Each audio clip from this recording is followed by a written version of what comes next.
Rebonsoir, alors dans cette vidéo nous continuons le redéballage de la boîte de base avec les cartes de la classe survivant et l'investigatrice Wendy Adams. Alors Wendy Adams, la gamine, elle a le trait vagabond, elle a une volonté de 4, une intelligence de 3, une force de 1 et une agilité de 4. Elle a 7 points de vie et 7 points de santé mentale. Réaction, quand vous révélez un pion KO, choisissez et défaussez une carte de votre main, annulez l'effet de ce pion et remettez-le dans la réserve du KO. Révélez un nouveau pion KO. Limite d'une fois par test ou capacité. Signe des anciens, plus 0. Si l'amulette de Wendy est en jeu, le test est automatiquement réussi à la place. Alors, comme tous les autres investigateurs de la boîte de base, elle est biclassée, en l'occurrence, pour elle, c'est survivant et truand. Et dans son deck, elle a l'amulette de Wendy et cela est abandonné, ainsi qu'une faiblesse de base. Alors l'amulette de Wendy, c'est un soutien qui occupe l'emplacement d'accessoires, qui a les traits objets et reliques. Vous avez le droit de jouer la carte événement la plus proche du sommet de votre pile de défausse comme si elle était dans votre main. Forcé, après que vous avez joué un événement, placez-le sous votre deck au lieu de le placer dans votre pile de défausse. Alors à noter, comme il est indiqué dans la FAQ, jouer et attribuer sont deux choses différentes. Donc l'amulette, elle vous fait mettre un événement sous votre deck si vous le jouez, mais pas si vous l'attribuez. Donc vous pouvez tout à fait défausser un événement de votre main pour utiliser ces icônes. Il est dans votre défausse, et maintenant qu'il est dans votre défausse, si vous avez l'amulette en jeu, vous pouvez le jouer. Donc voilà, c'est une carte intéressante qui va permettre de rejouer les événements une deuxième fois, qui va vous permettre de rejouer les événements une deuxième fois et qui va les renvoyer sous votre deck. Donc ça va vous inciter à jouer beaucoup d'événements dans le deck. Alors à noter que si vous posez l'amulette de Wendy, chaque fois que vous jouez un événement, vous allez le remettre sous votre deck et donc vous ne pourrez pas le rejouer depuis votre défausse. C'est-à-dire qu'il faudra soit jouer les événements avant de poser l'amulette, soit défausser les événements pour leurs icônes et pouvoir les jouer depuis la défausse. Alors, sa traîtrise, seul et abandonné, c'est une folie. Révélation, subissez 2 horreurs directes et retirez de la partie toutes les cartes dans votre pile de défausse. Alors, 2 horreurs directes, elle a 7 de santé mentale en début de partie. Bon, elle est survivante, dans son deck elle peut avoir Peter Sylvestre qui lui permettra de faire tampon pour les autres horreurs, parce que là, cette faiblesse, c'est 2 horreurs directes, donc on ne peut pas les mettre ailleurs que sur Wendy. Retirer toutes les cartes de la défausse de la partie, ça va s'avérer assez pénible. Déjà, a priori, entre la capacité spéciale de Wendy qui va vous faire défausser des cartes pour changer les jetons KO, entre le fait qu'on va vouloir défausser des événements pour attribuer des icônes et ensuite utiliser l'amulette pour les rejouer, c'est assez probable qu'on ait quand même une défausse bien remplie. Du coup, quand on pioche cette faiblesse-là, on risque de retirer beaucoup de cartes de la partie. Et si on retire beaucoup de cartes de la partie, c'est-à-dire qu'on affine le deck, et quand on sera amené à remélanger sa défausse pour refaire un deck, si jamais ça arrive, on se prendra une horreur de plus. Voilà. Bon, c'est surtout contrariant, on se dit je défausse cet événement, de toute façon je le jouerai plus tard grâce l'amulette, non, il n'y a plus de défausse, donc les plans sont contrecarrés. Alors bon, j'aurais peut-être dû commencer par là, moi, Wendy, de mémoire, je l'ai jamais joué, donc là je vais pas être amené à faire une critique très précise, mais plutôt des remarques sur ce que j'ai lu, ce que j'ai entendu et ce qui me semble être assez logique. Alors les événements neutres, survivants ou truands, il y en a un bon paquet. Je vais bien sûr pas tous les détailler. Alors juste en évoquer quelques-uns peut-être, comme on va, si on arrive à récupérer l'amulette assez vite, on va songer à défausser des événements pour les jouer depuis la défausse, soit on les défaussera grâce à sa capacité pour remplacer un pion du chaos par un autre pion du chaos, soit pour attribuer des icônes. Donc on peut quand même noter les événements à 2 icônes identiques ou avec des icônes libres. Je fiche le camp qui a 2 icônes d'agilité, regardez ce que j'ai trouvé qui a 2 icônes d'intelligence, action désespérée qui a 2 icônes de force, attaque par surprise qui a un icône d'intelligence, un icône de force. Au niveau 2, on rajoute un deuxième icône de force. Cachette, contrebande qui a 2 icônes d'intelligence. Qu'est-ce qu'il y a d'autre? Coup de grâce, éviter de justesse, garder la tête froide. Bon, etc., etc. À noter, il y a 3 événements jusqu'à présent qui ont le trait improvisé et qui en fait, d'eux-mêmes peuvent se jouer depuis la défausse. Le premier, c'est l'arme improvisée. Voilà, c'est un événement qui coûte 1, qui a les traits tactiques et improvisés. On a le droit de le jouer depuis la pile de la défausse. Si on le fait, on le mélange dans le deck après avoir résolu les effets. Et voilà, il dit combattre, l'ennemi perd 1 de combat pour cette attaque. Si on l'a joué depuis la pile de la défausse, on inflige plus 1 dégât. Le deuxième, c'est la barrière improvisée. Échapper à, l'ennemi choisi perd moins 1 d'évasion pour la tentative d'évasion. Si on le joue depuis la défausse, on a le droit d'échapper à un ennemi supplémentaire ayant une valeur d'évasion de X ou moins, et situé dans le même lieu, X étant le nombre de points de réussite. Le dernier, faire avec les moyens du bord. Enquêter votre lieu perd 1 de valeur occulte. Si vous jouez cette carte depuis la pile de la défausse, vous découvrez un indice supplémentaire en cas de réussite. Alors bon, ces 3 cartes par contre n'ont aucun icône, mais ce sont 3 cartes qui pourront être intéressantes à défausser pour utiliser la capacité de Wendy. Le jeton du chaos que je viens de piocher ne m'intéresse pas. Je défausse un des 3 événements improvisés. Ensuite, pour 1, je le joue depuis la pile de la défausse avec efficacité maximale. Et je le remélange dans le deck. Bon, par contre, bien sûr, dans ce cas-là, l'amulette de Wendy n'est pas nécessaire. L'événement en lui-même peut être joué depuis la défausse. Voilà, donc Wendy, elle a une bonne volonté, ça sera pratique contre beaucoup de cartes du deck de rencontre.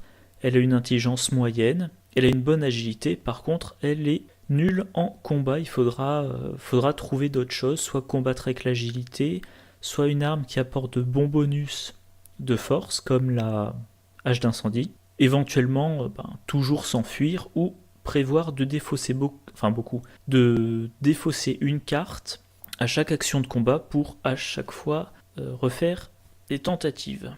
Alors passons maintenant aux cartes de la classe survivant. La première, c'est le manteau de cuir. C'est un soutien qui coûte 0, qui occupe un emplacement de corps et il donne 2 points de vie. Voilà, ça coûte 0, ça donne 2 points de vie en plus. C'est intéressant, c'est une carte qui va notamment être jouée dans les decks de style tank. Voilà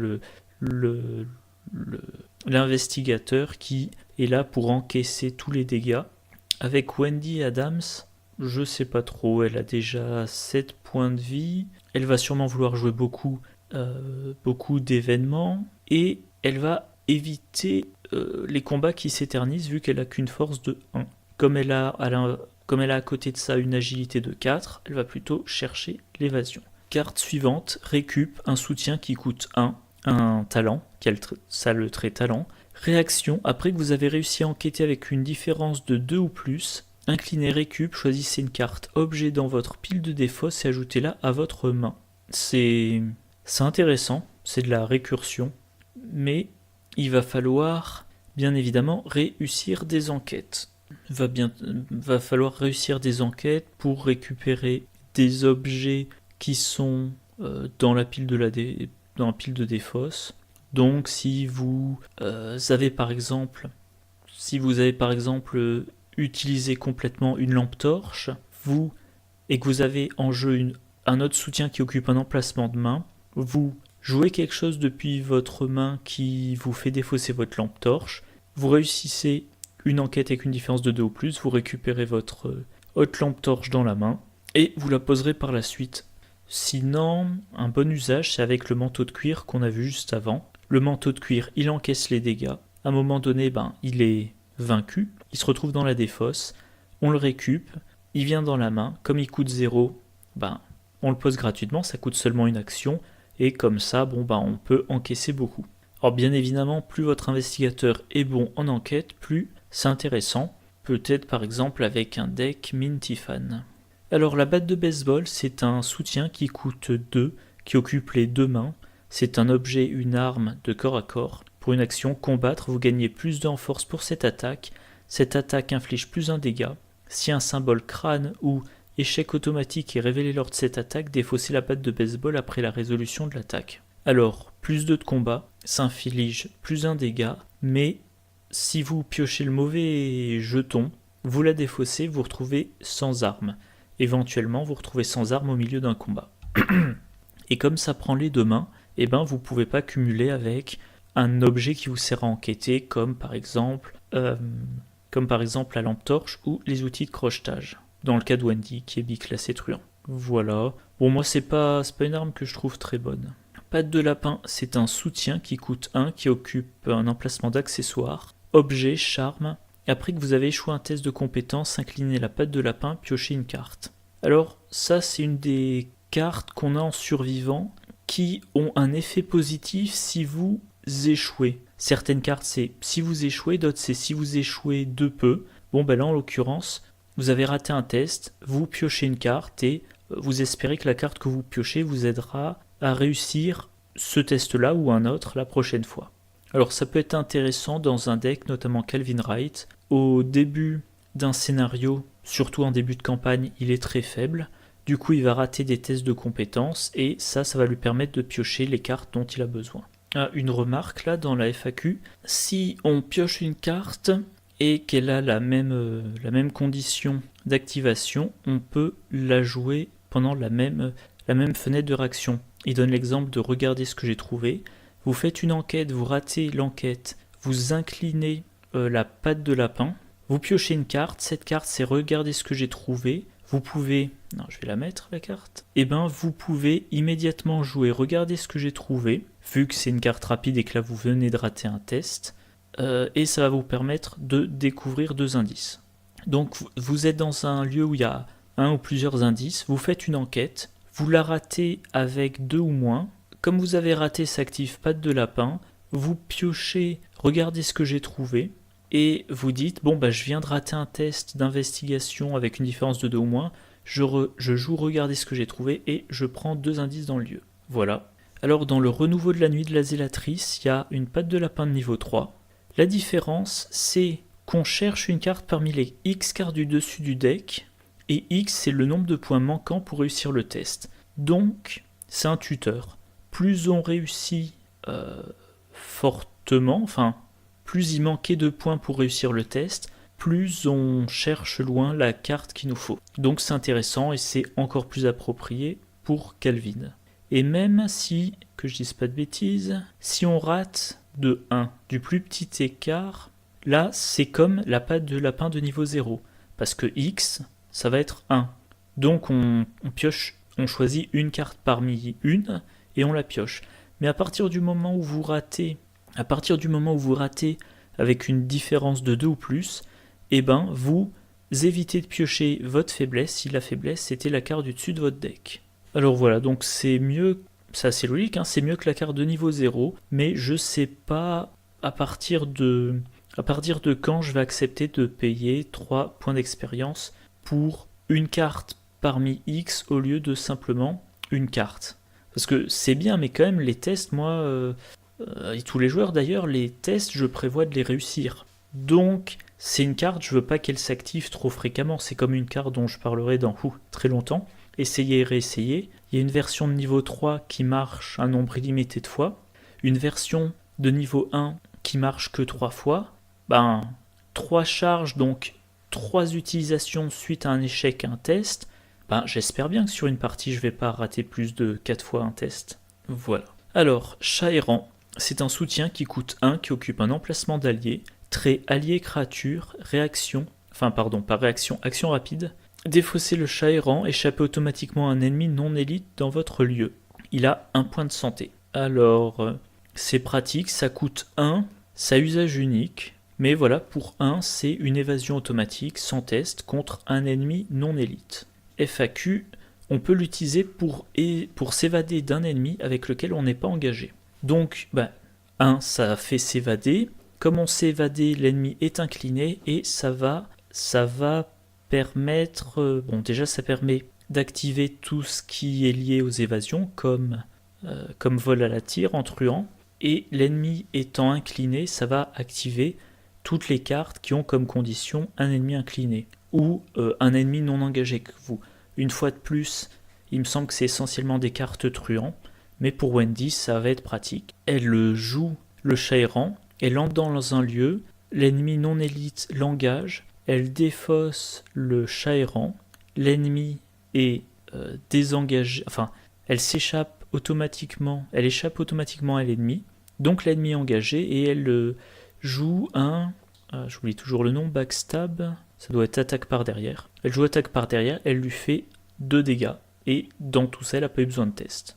Alors, se surpasser, c'est le talent des survivants, donne des bonus de volonté et d'agilité. Bon, alors dans le premier scénario de la boîte de base, concrètement, il permet de... Enfin, c'est les deux caractéristiques demandées par le deck de rencontre. Alors, même remarque que pour les autres, c'est bien comme boost. Pour les survivants, c'est notamment le boost d'agilité qui sera intéressant, mais ça va vite coûter cher. Et dans le renouveau de la zélatrice, comme les autres, ça coûte 0 ressources, ça coûte 2 XP et 2 icônes de chaque. Voilà, donc ça coûte des ressources. Les survivants, il y a un archétype, c'est le survivant fauché. Alors, vous voyez ça comme vous voulez, soit comme vous voulez que votre survivant soit fauché, vous dépensez des ressources avec ce surpassé pour qu'il se retrouve sans ressources, soit vous essayez déjà, soit vous n'essayez pas de lui donner des ressources et il est déjà fauché, et dans ce cas-là, ce surpassé ne servira à rien. Mais bon, ce n'est qu'un archétype de survivant, il y a d'autres possibilités. Habile diversion, un événement qui coûte 5, c'est énorme. Il n'y a pas des masses de cartes qui coûtent plus de 5. C'est un événement tactique, échapper automatiquement à tous les ennemis dans votre lieu. Alors, échapper automatiquement sans test, c'est bien. À tous les ennemis à la fois dans le lieu, même si on n'est pas engagé avec eux, même s'ils sont distants. Donc ça fait plein d'ennemis qui sont inclinés dans le lieu. Ça fait que pendant la phase d'ennemi, ils n'attaqueront pas, ils ne se déplaceront pas. Ça peut être pratique, mais c'est extrêmement cher. Alors bien sûr, en solo, normalement, il ne devrait pas y avoir trop d'ennemis. Si on joue à 4 joueurs, ça sera plus souvent utile. Mais moi, je trouve ça quand même extrêmement cher. Regardez ce que j'ai trouvé. Un événement qui coûte 2, qui a 2 icônes intelligence, ça c'est intéressant. Chance, il a le trait chance. Rapide. À jouer après avoir échoué un test de compétence avec une différence de 2 ou moins pendant que vous enquêtiez, découvrez 2 indices dans votre lieu. C'est génial, vous enquêtez, vous ratez de peu, vous jouez ça vous coûte 2 ressources et vous avez trouvé 2 indices d'un coup. Donc ça veut dire que si vous êtes dans un lieu avec 2 indices, et à la limite vous dites je vais pas essayer trop fort de réussir mon test parce que si je le rate, avec une différence de 2 ou moins, je vais jouer, regardez ce que j'ai trouvé, je vais découvrir 2 indices d'un coup, au lieu d'un seul. Alors, comme je le dis souvent en normal, on va essayer de se mettre à plus 2 ou plus 3 par rapport à la difficulté, pour réussir, donc pour avoir un écart de 0. Là, comme vous voulez pas rater de plus de 2, au lieu de vous mettre à plus 2, vous allez essayer de vous mettre simplement à difficulté. Par exemple, Wendy, elle a 3 d'intelligence. Si elle est dans un lieu avec une valeur occulte de 3, elle ne va pas booster son test probablement, elle fait son enquête. Si elle a un plus 1, elle réussit, elle pioche, elle trouve un indice. Si elle a un jeton 0, elle réussit, elle prend un indice. Son signe des anciens, c'est réussi, elle prend un indice. Moins 1 ou moins 2, elle joue, regardez ce que j'ai trouvé, elle prend 2 indices.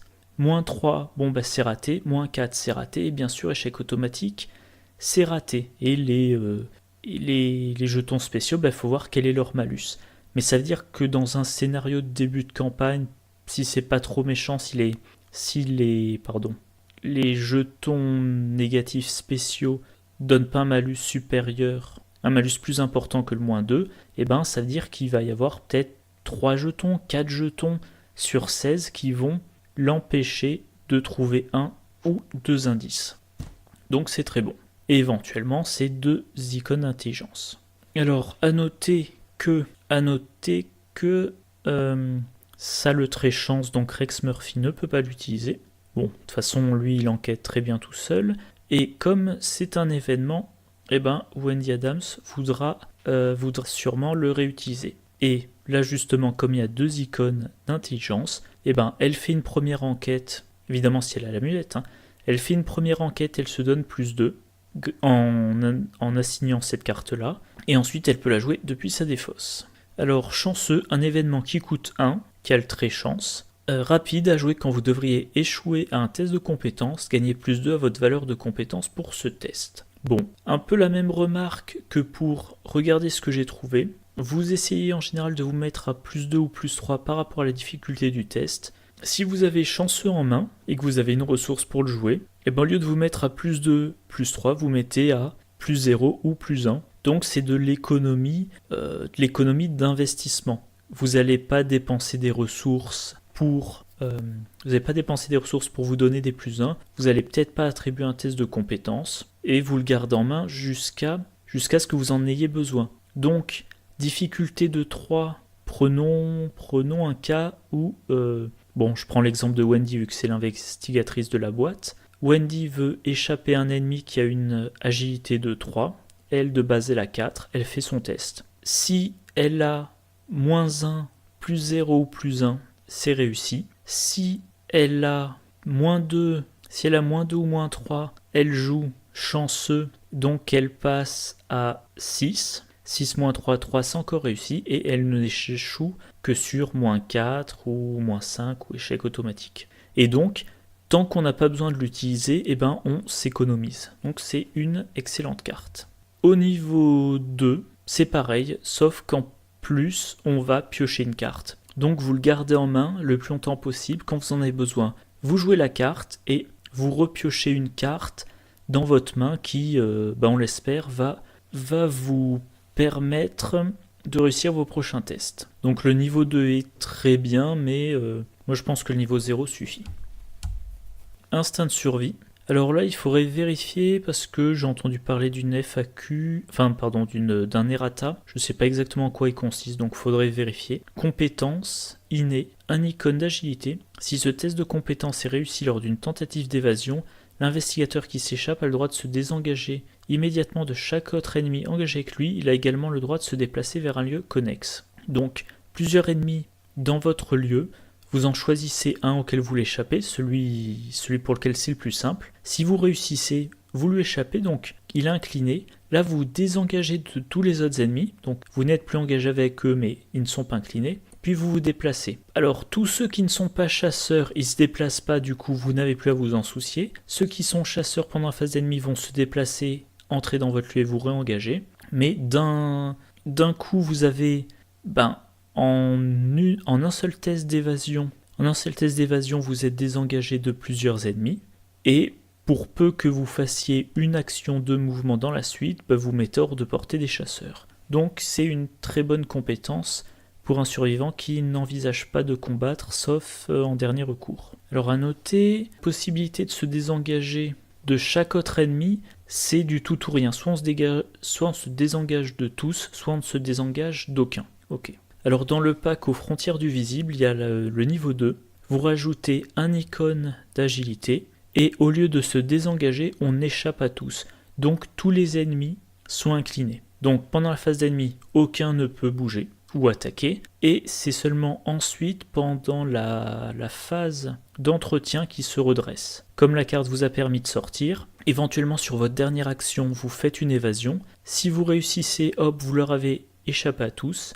Vous vous déplacez sans dépenser d'action. Phase des ennemis, ils sont engagés. Phase d'entretien, ils se redressent, mais ils ne peuvent plus vous engager. Vous n'avez pas le problème, il n'est plus engagé avec moi, mais il n'est pas incliné non plus. Donc, même remarque, très bonne carte. Même remarque que pour le niveau 0, très bonne carte, si vous ne voulez combattre que le minimum d'ennemis. Aquina, soutien qui coûte 5, qui occupe l'emplacement d'allié, très allié. 1 point de santé, 4 points de santé mentale. Quand un ennemi vous attaque, inclinez Aquina et infligez-lui une horreur. Au lieu de subir les dégâts de cet ennemi, infligez-les à un autre ennemi dans votre lieu. Vous subissez toujours les horreurs infligées par cette attaque. Alors Aquina, vous allez pouvoir l'utiliser 4 fois au total, sur 4 tours différents.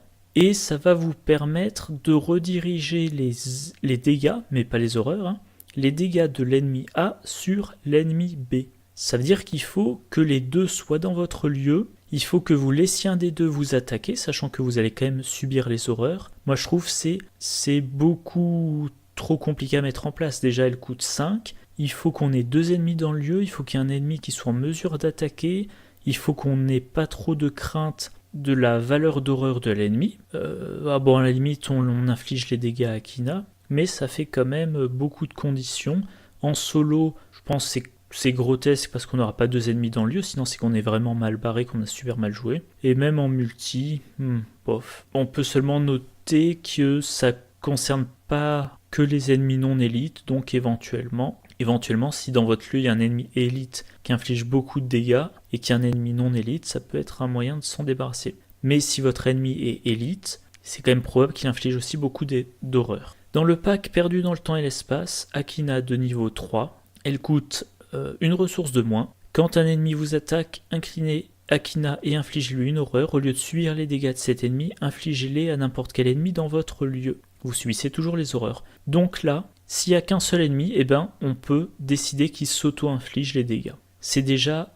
Enfin, c'est pas que c'est plus intéressant, c'est que pour moi, là, c'est jouable. Avant, c'était grotesque. Maintenant, c'est jouable. Bon, ça reste quand même 4 ressources. Il y a toujours le problème des horreurs, ou alors il faut avoir Peter Sylvestre pour tamponner les horreurs. Donc, je sais pas trop. Éventuellement dans un deck survivant qui tank les horreurs. Donc, vous jouez Akina, vous préoccupez pas trop des ennemis, vous laissez les ennemis vous attaquer pendant la phase d'ennemi, mettons que l'ennemi fasse un dégât et une horreur, vous encaissez une horreur, vous mettez une horreur sur Akina et l'ennemi s'inflige un dégât. Sachant que la plupart des ennemis vont infliger 1 ou 2 dégâts alors qu'ils auront 2, 3, 4 ou 5 points de vie. Donc quand même, je pense que pour se débarrasser d'un ennemi, il faudra utiliser 2 ou 3 fois la capacité d'Akina. Et c'est-à-dire que Akina va quand même mourir assez vite. Mais peut-être, encore une fois, dans un deck survivant, entre guillemets tank, et surtout s'il a la possibilité de récupérer les soutiens. Par exemple, si vous faites un deck William Yorick qui a assez de ressources, pourquoi pas. Bon. De justesse, un événement qui coûte 2, de niveau 2, chance, rapide à jouer après avoir échappé à un ennemi non élite, non faiblesse dans votre lieu, mélangez cet ennemi dans le deck rencontre. Ouais, donc il faut échapper à un ennemi, que ça soit pas un ennemi élite, que ça soit pas un ennemi faiblesse, il faut payer 2, et cet ennemi auquel on a échappé, on le remélange dans le deck de rencontre, donc on va le repiocher. Alors s'il apporte des points de victoire, on va vouloir le vaincre pour gagner de l'expérience. Enfin, s'il va dans la pile de victoire, on veut le vaincre pour gagner plus d'expérience. S'il n'est pas chasseur, tout ce qu'on a à faire, c'est sortir du lieu. Donc là, ça va être intéressant à jouer contre un ennemi non élite, chasseur, qu'on n'a pas envie de combattre et qui n'apporte rien. Bon, moi, je ne suis pas du tout convaincu. Chanceux de niveau 2, j'en ai déjà parlé. Volonté de survivre, un événement qui coûte 4, qui est esprit. Alors, qui est de niveau 3, qui est esprit, donc c'est encore bon pour Calvin, qui peut avoir les cartes esprit jusqu'au niveau 3. Ah oui, mais je suis bête, de toute façon, c'est une carte survivant. Bref. Rapide à jouer uniquement lors de votre tour. Jusqu'à la fin de votre tour, ne révélez pas de pion KO lors des tests de compétences que vous effectuez. C'est génial. L'effet est génial. Bon, par contre, c'est très cher. Mais vous le jouez au début de votre tour. Vous avez encore vos 3 actions, ou plus si vous avez des cartes qui vous donnent des actions supplémentaires. Par exemple, Wendy, elle peut jouer Léo DeLuca. Voilà, j'ai pas en tête d'autres cartes utilisables par des survivants pour avoir plus d'actions, mais voilà. Vous jouez ça au début de votre tour, vous dites, les 3 prochaines actions, je ne pioche pas de jetons KO. Donc il n'y a pas d'incertitude, il n'y a pas de risque d'avoir des effets négatifs avec des jetons spéciaux, pas de si vous ratez ce test, vous subissez 2 horreurs par exemple. Et normalement, à moins d'avoir des tests super durs à faire, vous allez probablement réussir vos 3 tests. Alors prenons l'exemple de... Alors Wendy, bon, elle a pas une bonne capacité de combat, mais mettons, elle est un survivant qui a 3 en combat, en comptant les bonus d'armes. Il doit affronter un ennemi qui a 4 de force. Volonté de survivre, au début du tour, à chaque action de combat, vous donnez +1, soit en défaussant une carte, soit en payant une ressource avec un talent en jeu, soit grâce à une autre compétence passive. Je sais pas, si vous êtes William Yorick, vous avez le flic en patrouille en jeu. Voilà, vous vous amenez à 4, la difficulté est de 4, vous révélez pas de pion KO, donc vous n'avez pas de malus, vous allez réussir vos 3 attaques. Si vous avez un équipement correct, chaque attaque c'est 2 dégâts, donc vous pouvez tuer un ennemi qui a 6 points de vie. Si vous avez William Yorick, vous pouvez utiliser le flic en patrouille, vous faites un 7ème dégât. Donc c'est vraiment extrêmement puissant, et ça marche pour tout. pour les combats, pour les évasions, pour trouver des indices. Voilà, c'est génial. Avec Wendy, il doit y avoir moyen aussi. Alors bon, il faut quand même être bien équipé, mais de combiner ça avec Kit ou double. On joue volonté de survivre, on révèle pas de pion KO. On joue, quand on fait une action, on joue Kit ou double. On double la difficulté, ok, mais on se donne +1 et on ne pioche pas de jetons KO. Donc tout ce qu'on a à faire, c'est sa valeur de base plus ses divers bonus plus le +1 de Kit ou double. Ça doit être égal à 2 fois la valeur, la difficulté du test. Mettons que je te donne un exemple. Voilà, Wendy, elle a 3 en intelligence. Mettons qu'elle a le journal en jeu. Wendy, elle a 3 d'intelligence, elle a le journal en jeu, qui lui donne +1 en intelligence tant qu'elle n'a pas d'indice. Elle joue un Kit ou double, 3 plus 2, 5 plus 1, 6. Le lieu a une difficulté de 3, elle pioche pas de jetons. La difficulté est doublée, donc 6 contre 6, c'est réussi. Elle découvre 2 indices d'un coup. Bon, par contre, maintenant, si elle doit continuer son investigation, elle n'a plus le bonus du journal, mais elle est à, donc je disais 3 de base, le lieu a une difficulté de 3. Elle peut quand même, elle réussit sa 2e enquête, et elle réussit sa 3e enquête, et voilà, en 3 actions, elle a trouvé 2 puis 1, donc 4 indices. Bref, une carte géniale, mais qui coûte cher. Et je pense qu'il y a des gens qui essaient l'archétype, avec les survivants, l'archétype, je ne fais pas de test. Il y a quelques cartes comme ça, il y a une compétence, je crois que c'est une chance de pendu. Voilà, une chance de... Ah non, c'est un événement. Ah non, c'est pas cette carte-là. Bon, j'ai plus la carte exacte en tête, je sais plus dans quel pack c'est, donc je vais pas tout passer en revue, mais de mémoire, il y a une compétence qui dit, alors qui doit donner un icône libre, et qui dit, si ce test est raté à cause d'un jeton hôte que l'échec automatique, vous pouvez bannir la carte, donc vous la retirez de votre deck, il faudra la racheter plus tard, et vous réussissez le test. Donc entre volonté de survivre, entre donc cette carte-là dont j'ai oublié le nom, plus éventuellement d'autres, vous pouvez essayer de dire, moi je fais un deck dans lequel je pioche rarement des jetons du chaos. Voilà, c'était la dernière carte survivant. Alors on va faire un petit récapitulatif. Alors je précise tout de suite que moi les survivants, je les ai jamais joués ou presque. Alors c'est comme d'autres choses, ah si, je dis je les ai jamais joués ou presque, j'ai un peu testé Calvin, c'était intéressant, mais je crois que je l'ai testé que sur la campagne de base, donc j'ai pas testé sur une longue campagne. Voilà, comme plein d'autres choses, j'aimerais tester un Calvin solo, un Calvin duo, et quelques archétypes, Wendy avec quasiment que des événements, un survivant avec récup, un survivant tank, enfin voilà, diverses choses à tester. Alors les cartes en elles-mêmes, manteau de cuir, ça coûte 0, ça peut encaisser 2 dégâts, c'est très bon. Récup, on enquête avec une différence de 2 ou plus, on récupère un objet d'un pile de la défausse, on le met dans la main, c'est très pratique pour recycler les cartes. Batte de baseball, plus 2 de force, plus 1 dégât, mais si on pioche un crâne ou un échec automatique, on doit le défausser. Alors, je regarde là, c'est...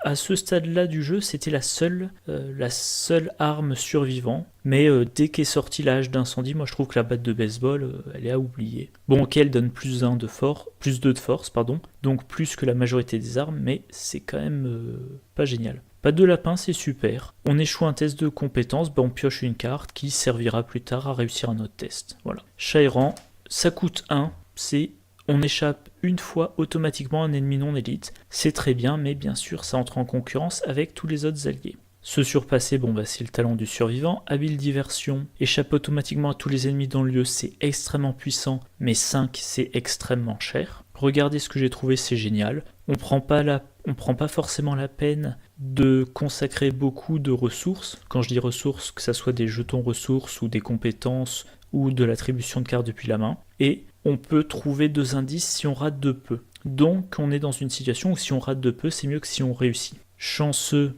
on devrait échouer un test, on gagne plus 2. Évidemment, on joue la carte que si ça fait réussir le test. Donc pareil, on investit un peu moins de ressources dans ces tests. Et dès qu'on a besoin, on sort la carte, on réussit un test sans avoir eu besoin à le payer. Donc on fait, je sais pas moi, on dépense rien pour un premier test, on le réussit, on dépense rien pour un deuxième test, on le réussit, on dépense rien pour un troisième test, on le rate de 2, on paye une ressource, on joue chanceux et le test est réussi. Alors que si on n'avait pas eu chanceux en main, on aurait peut-être dépensé, je sais pas moi, 2 ressources pour le premier test, 2 ressources pour le deuxième, 2 ressources pour le troisième. Donc au final, on a dépensé une ressource au lieu de 6. Très bon. Instinct de survie de niveau 0. On échappe à un ennemi, si on réussit le test de compétence. On se désengage de tous les autres, on se déplace. S'il n'y a aucun chasseur dans le lot, c'est génial, on n'a plus à s'occuper de ces ennemis-là. S'il y a un chasseur, il faudra quand même le considérer. Akina de niveau 1, c'est nul. De justesse, bof. Chanceux de niveau 2, je pense que l'expérience est mieux dépensée pour autre chose. Volonté de survivre, c'est génial. Tout un tour sans piocher de jetons KO, c'est génial. Alors, 4 ressources, 3 des expériences, c'est un peu cher. Mais bon, on met de côté les ressources et quand on est, je sais pas, à l'affrontement final ou à la course vers le lieu qui possède la capacité d'abandon, ça s'avère super pratique. Donc voilà, au final, quelques bonnes cartes. Dans le lot, je dirais que Patte de Lapin et Chanceux sont sûrement les 2 qui sont le plus joués. Le reste est moins intéressant. Manteau de cuir et récup, c'est une base d'archétype. Récup plus manteau de cuir plus précieux souvenir. Ça va faire un deck récursion d'objets. Voilà. Alors moi, comme les cartes mystiques, je manque un peu d'expérience, du coup je suis pas très emballé. Je pense pas non plus que les cartes là étaient formidables. En tout cas, je suis bien loin de mon enthousiasme pour les cartes gardiens ou chercheurs de ce pack. Voilà, c'est tout pour la vidéo. Allez, bonne soirée et à la prochaine.